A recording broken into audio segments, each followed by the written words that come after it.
Assalamualaikum warahmatullahi wabarakatuh. Baik, untuk materi filsafat, pengantar filsafat, pada pertemuan ketujuh, kita masuk pada materi modernisme dan postmodernisme. Untuk yang postmodernisme sebenarnya nanti akan dibahas lebih lanjut setelah UTS, begitu ya. Nah, tetapi ini saya bahas dulu yang modernisme.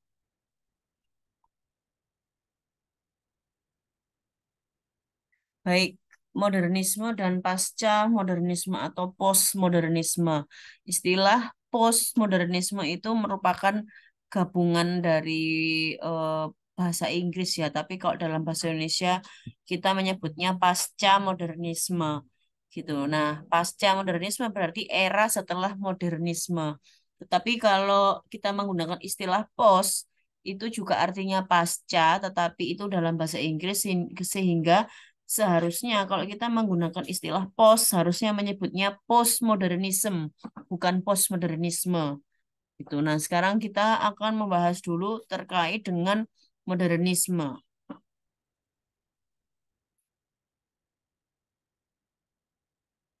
Modern, modernisme, dan modernitas. Nah, apa yang dimaksud dengan modern itu sebenarnya adalah menunjukkan era ya. Jadi bagaimana era modern, kalau kita menyebut modern berarti ditandai dengan adanya kemajuan teknologi, kemajuan cara berpikir gitu ya, cara berpikir yang modern, cara berpikir yang kolot misalnya. Nah, itu lawannya.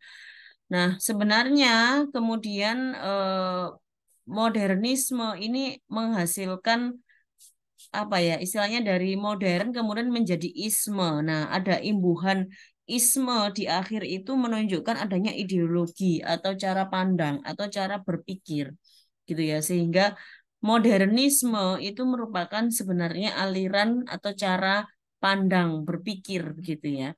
Nah, apa yang menyebabkan atau apa pemicunya era modernisme ini? Yang pertama adalah kita menyebut eh, kita kenal seorang filsuf Jerman ya, René Descartes ya, dengan Aufklärung itu ya atau zaman Renaissance. Nah, kemudian kita mengenal bahwa ditemukannya mesin cetak di Jerman itu kemudian menandai adanya teknologi yang masif sekali ya di seluruh dunia, diawali dengan Eropa pada saat itu.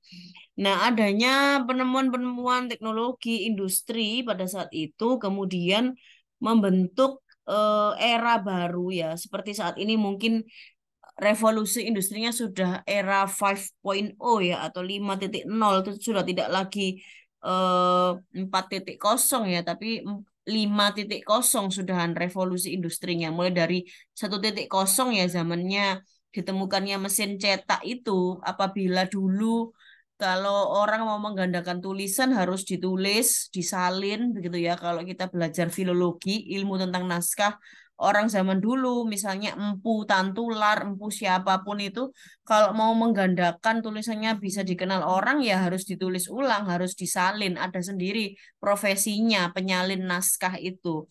Tapi dengan adanya temukannya mesin cetak, maka produksi bisa lebih banyak dan lebih cepat. Begitu juga dengan alat-alat pabrik dan sebagainya. Nah, adanya teknologi ini kemudian menyebabkan dampak-dampak positif dan negatif ya.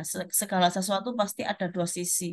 Namun kemudian dalam era pemikiran pada saat itu, nah maka adanya sisi untuk berfokus pada mengagungkan rasionalitas.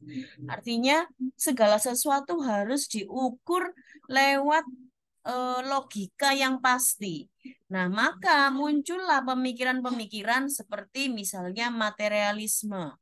Nah, misalnya kemudian itu yang kemudian memicu Karl Marx dan kawan-kawannya itu ya. Nah, jadi munculnya Karl Marx, pemikirannya Karl Marx, kalau mungkin Anda melihat nanti harusnya dibahas ya setelah UTS ini kita akan bagi kelompok siapa yang membahas pemikirannya Marxis ya, materialisme. Ini bukan berarti dalam rangka belajar tentang komunisme ya, tetapi ini adalah sebagai ilmu saja ya bahwa kita mengenal bahwa oh ada bentuk pemikiran yang seperti ini, bahwa ada pemikiran yang memandang bahwa bagaimana segala sesuatu itu akhirnya bisa diukur lewat yang terlihat atau materi. Dan pada saat itu karena adanya teknologi dan adanya perburuhan yang luar biasa ya, dengan adanya mesin pabrik dan sebagainya, akhirnya timbullah yang dinamakan Marx sebagai alienasi atau manusia itu teralienasi, manusia itu apa ya terkungkung gitu loh di dalam tempat kerjanya, tidak bisa bersosialisasi. Nah, akhirnya muncullah anti humanisme. Nah, atau muncullah dehumanisasi. Nah, itu yang kemudian nanti akan dibahas pada postmodernisme. Jadi, modernisme ini juga nantinya kemudian memicu lahirnya pemikiran-pemikiran dalam ilmu-ilmu sains, misalnya yang kita sebut sebagai positivisme. Positivisme itu apa? Positivisme itu adalah pandangan yang melihat sesuatu itu hitam putih. Artinya biasanya positivisme itu adalah standar kebenarannya itu digunakan oleh ilmu-ilmu sains ya. Jadi kalau pandangannya orang positivisme ya satu tambah satu harus sama dengan dua gitu. Nah, karena apa? Karena pengukurnya kebenaran itu harus pasti. Menurut orang positivisme, kebenaran itu harus tunggal seperti itu. Nah, tetapi ternyata hal tersebut atau pemikiran tersebut tidak bisa diterapkan dalam ilmu sosial. Misalnya bahasa. Nah, karena kita jurusan bahasa. Nah, misalnya bahasa, apa yang benar, apa yang disebut sebagai kata baku hari ini bisa saja direvisi pada tahun mendatang. Misalnya, penggunaan kata bini dulu pada zaman EYD edisi pertama ya, atau pada zaman era ejaan Suwandi atau ejaan Republik itu ya pada tahun 60-an itu dibenarkan. Kata bini itu baku, begitu ya. Nah, tapi kemudian seiring berjalannya waktu sudah tidak lagi dipakai kata bini itu. Jadi yang disebut, apakah ini benar penggunaan kata bini? Tentu saja jawabannya salah. Karena apa? Karena yang sekarang kata yang benar adalah istri. Nah, jadi standar kebenarannya akan berubah, tidak bisa tunggal, gitu loh. Bahasa itu dinamis, tidak bisa dijadikan ilmu pasti seperti matematika yang satu tambah satu meskipun zamannya berubah ya pasti jawabannya dua, tidak akan berubah jawabannya. Nah, itu positivisme. Tapi itu kemudian tidak bisa kok, itu harus dipaksakan ke dalam ilmu-ilmu sosial. Nah, makanya itu nanti muncul ada postmodernisme. Jadi, positivisme itu awalnya dari postmodernisme ini yang berpusat pada akal rasional, yang akal rasionalnya itu apa ya? Kaku gitu loh. Maksudnya hitam putih, benar salahnya itu harus tunggal seperti itu. Jadi berpusat pada logika absolutisme. Nah, ini itu yang saya maksud absolutisme tadi ya. Jadi kebenaran itu harus absolut. Kayak tadi misalnya orang positivisme mengatakan ya tadi satu tambah satu ya sejak zaman nenek moyang sampai hari ini ya pasti tidak akan berubah. Nah, itu cocok kalau untuk ilmu sains gitu ya, kebenaran yang absolut tidak akan berubah. Tapi tidak cocok untuk orang-orang sosial humaniora, misalnya seperti itu. Yang kebenarannya itu senantiasa direvisi gitu. Nah, terus kemudian adanya perkembangan teknologi, misalnya adanya kecerdasan buatan atau AI, Artificial Intelligence, yang makanya sekarang 5.0 atau 5.0 itu bahwa teknologi sekarang adanya disrupsi teknologi. Artinya apa? Kemarin ya seminar kita, disrupsi teknologi.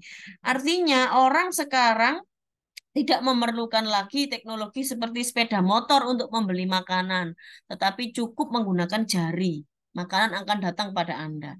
Nah, adanya aplikasi itu kan juga buah dari artificial intelligence itu sendiri, gitu kan.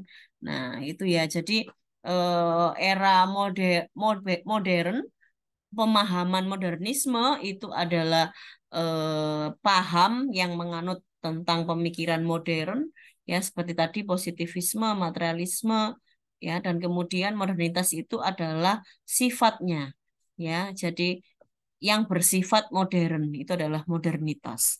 Nah, itu maksudnya ya modern, modernisme dan modernitas. Nah, ini ya dampak dari modernisme yang tadi juga saya sebutkan nihilisme budaya. Artinya, misalnya Anda mungkin sudah jarang ya melihat anak-anak muda yang mungkin ketika mata kuliah bela negara atau Pancasila aja ya, misalnya yang bangga memakai batik gitu ya. Kalau nggak diwajibkan baru memakai batik atau misalnya sederhananya mungkin cara berpakaian ya, mungkin budaya orang Timur. Kalau mungkin juga saya melihat kalau dulu ketika di Jakarta, saya melihat anak-anak remaja memakai baju yang perutnya itu kelihatan di KRL itu biasa aja gitu. Nah, itu kan bukan budaya Timur ya mungkin sebenarnya ya, tapi dengan adanya modernisme, semua pintu budaya dibuka, K-pop masuk, Japanese masuk, Wibu dan sebagainya masuk, maka ya tidak bisa dipungkiri adanya percampuran budaya dari Barat, dari Korea dan sebagainya gitu. Mungkin anak-anak hari ini, anak-anak kita hari ini lebih lebih hafal dengan lagu Blackpink dibandingkan lagu-lagu daerah misalnya. Nah, itu jadi dampak dari modernisme adalah nihilisme budaya. Artinya budaya kita itu semakin tergerus dengan adanya modernisme. Itu salah satunya. Nah, kemudian adanya teknokrasi buta. Artinya kita segala sesuatunya ya berkiblat pada teknologi. Mungkin orang kemudian, salah satu contoh saja, adanya lift dalam sebuah gedung. Nah, itu akhirnya ya orang lebih memilih naik lift lah meskipun lantai satu ke lantai dua saja dibandingkan dengan naik tangga. Nah, kayak gitu. Jadi adanya teknologi itu kemudian justru memangkas usaha dari manusia itu. Dan yang terakhir adanya dehumanisasi. Ini yang paling mengerikan ya, tentu saja adanya dehumanisasi ini artinya begini. Kita takut apabila misalnya suatu hari pekerjaan itu digantikan oleh robot yang kita mungkin tahu hari ini adalah penyiar televisi sekarang sudah muncul versi AI-nya gitu. TV One sudah memunculkan beberapa penyiar televisi yang itu dari AI gitu ya, yang seperti manusia padahal itu bukan manusia.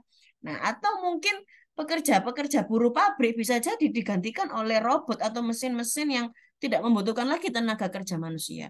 Contoh sederhana adalah tukang parkir.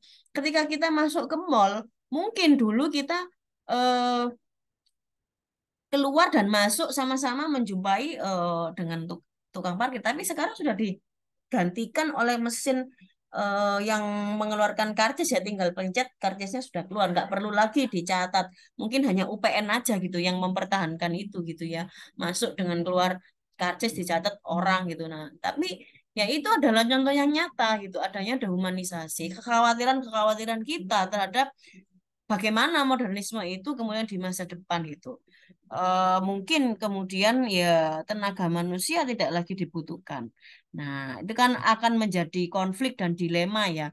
Ada artikel-artikel yang menyatakan beberapa pekerjaan yang tidak mungkin tergantikan oleh AI. Nah, itu ya. Jadi salah satunya adalah bidang pendidikan.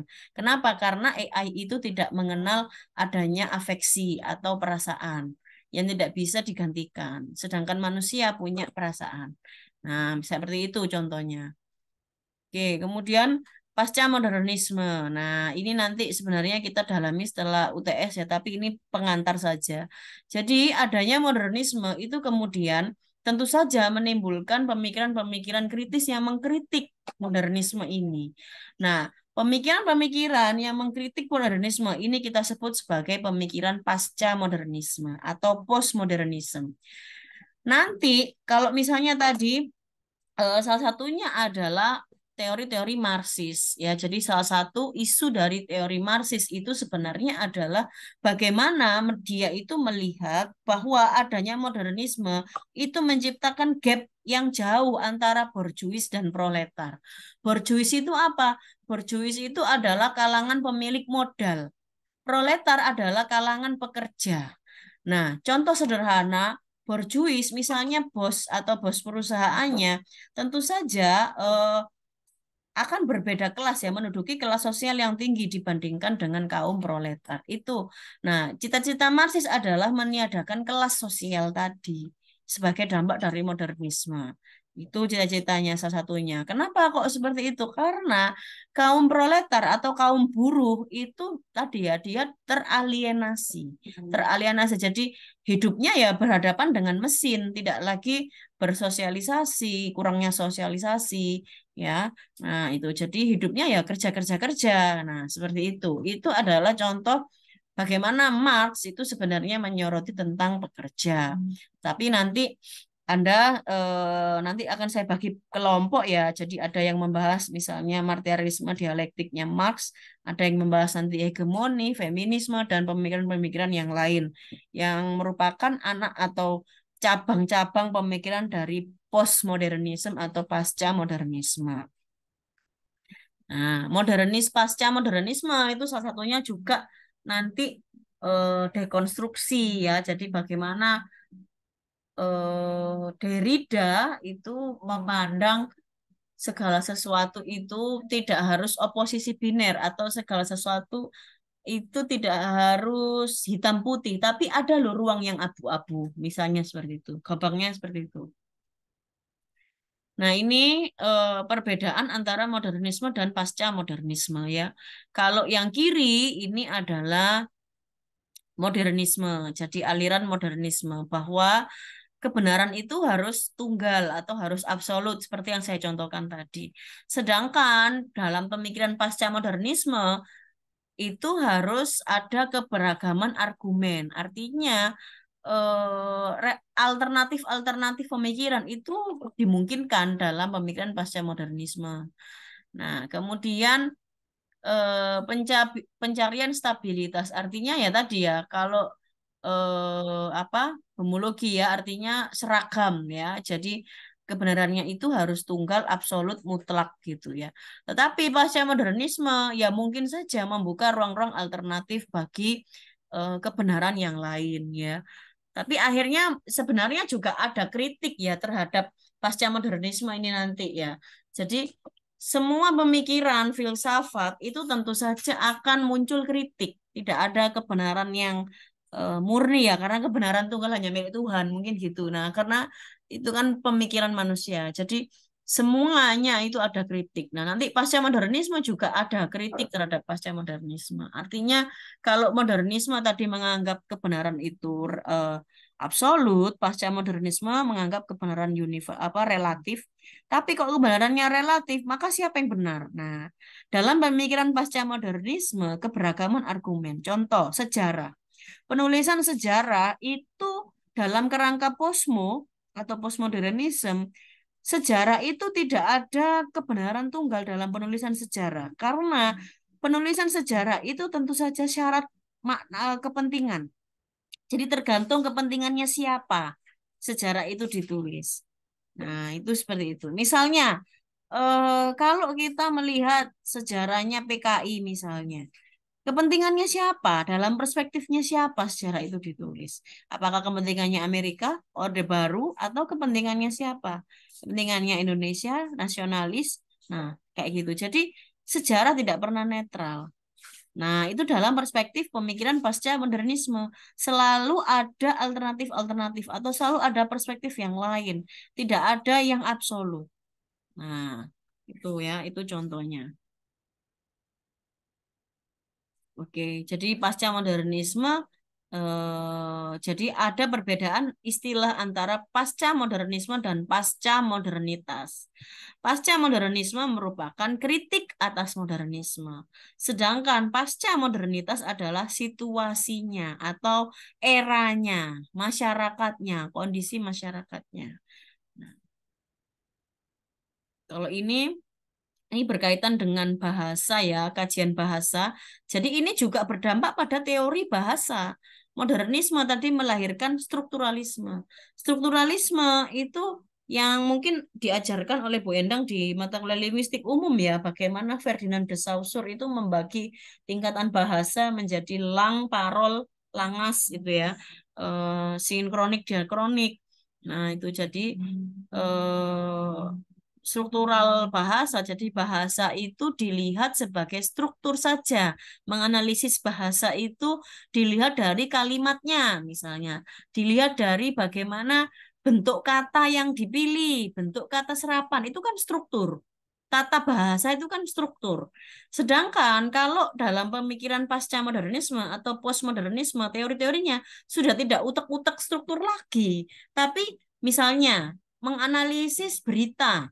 Nah, bagaimana misalnya TV One menghadirkan berita tentang Prabowo dibandingkan dengan Kompas? Ada kepentingan apa di baliknya? Nah, itu sudah pasca modernisme, sudah lepas dari struktur yang dibahas bukan lagi struktur bahasanya, tetapi di luar struktur kebahasaan itu. Makanya kemudian dinamakan pasca strukturalisme.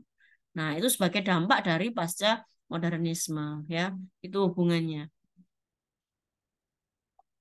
Nah, ini ya, kalau strukturalisme, jadi dia dianggap anti humanis, artinya mengutamakan pusat. Artinya ya tadi tidak melihat relasi budaya misalnya. Kalau ternyata teks berita, misalnya contohnya gini, kalau orang strukturalisme menganalisis teks berita itu ya yang diutek-utek ya struktur kalimat, bahasa ya, penggunaan kata, diksi itu yang dibahas. Tetapi tidak membahas kenapa kok diksi ini yang dipilih. Nah, gitu loh.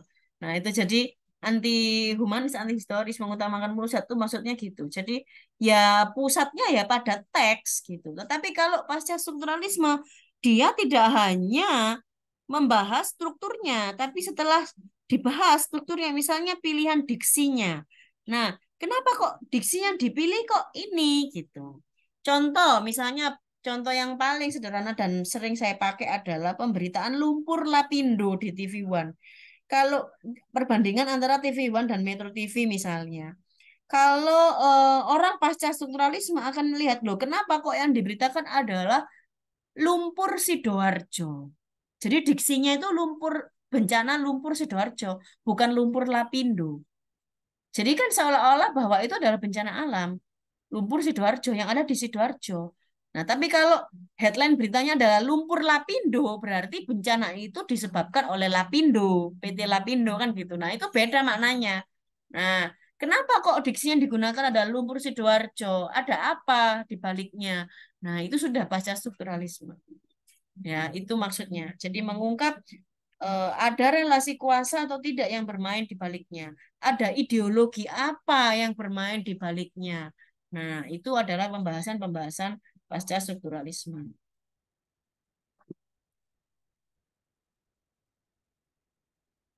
Hmm, sebentar ya,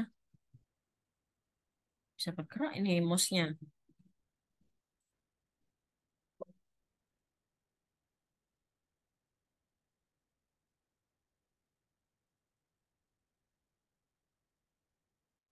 Baik, itu yang bisa saya sampaikan ya.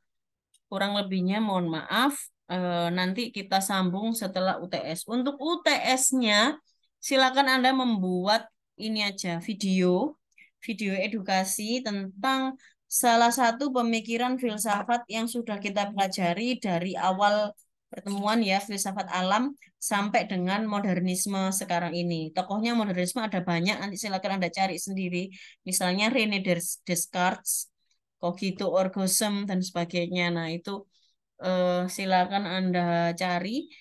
Jadi Anda membahas atau mengangkat salah satu pemikiran filsafat yang sudah kita pelajari, entah dari Socrates, entah dari Plato, entah dari Aristoteles, entah dari filsafat alam, filsafat timur, ya, modernisme. Silakan Anda pilih dari filsafat yang sudah kita bahas ya sampai dengan UTS. Kemudian Anda sajikan dalam bentuk video. Anda boleh menggunakan PPT, kemudian atau menggunakan video animasi juga boleh ya, tulisan-tulisan gitu berjalan juga boleh. Anda menggunakan PPT boleh. Nah, durasinya adalah 5 menit ya, kurang lebih 5 menit sampai 10 menit kan itu eh, pendek aja. Jadi inti-inti pemikirannya apa dan kritik terhadap pemikiran itu apa. Kenapa saya selalu menyertakan kritik terhadap pemikiran itu? Karena setiap pemikiran filsafat itu pasti ada antitesisnya. Ya, pasti ada yang mengkritik. Jadi ada sudut pandang pemikiran selanjutnya yang mengkritik pemikiran sebelumnya. Supaya Anda juga berpikir kritis. Karena tujuan dari mata kuliah ini adalah membantu Anda untuk berpikir kritis terkait dengan nanti digunakan sebagai bekal untuk analisis kebahasaan. Nah, seperti itu ya. Jadi itu UTS-nya itu individu ya. Jadi di-upload nanti di YouTube masing-masing. Kemudian link YouTube-nya nanti diunggah di Google Form. Nanti akan saya buatkan Google Form untuk pengumpulan UTS-nya sekaligus kehadiran. Nah, untuk ketentuannya lebih jelasnya nanti akan saya buatkan dalam keterangan ya, seperti soal gitu ya, tapi isinya adalah perintah, perintah untuk membuat video tadi sebagai nilai UTS. Baik, demikian yang bisa saya sampaikan. Terima kasih. Wassalamualaikum warahmatullahi wabarakatuh.